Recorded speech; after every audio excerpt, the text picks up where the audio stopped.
So in this case we have a air bubble of radius 2 centimeters.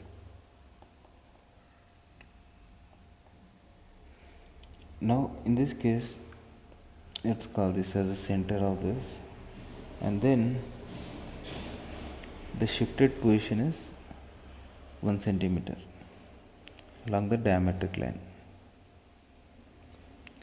So we are viewing the object from this position. So here V is equal to 1 centimeter is the image distance from the center of curvature, and U is the object distance. So U is object distance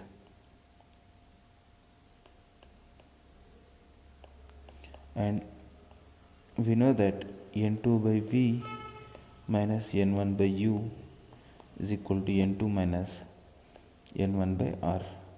Upon substituting everything we get 1.5 by 1 minus 1 by U is equal to 1.5 minus 1 by 2. So this gives us U is equal to 0.8 centimeters.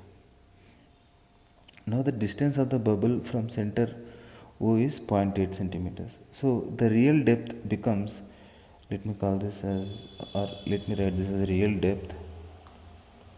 Real depth is basically nothing but 2 minus 0.8, which is nothing but 1.2 centimeters. So this is the answer.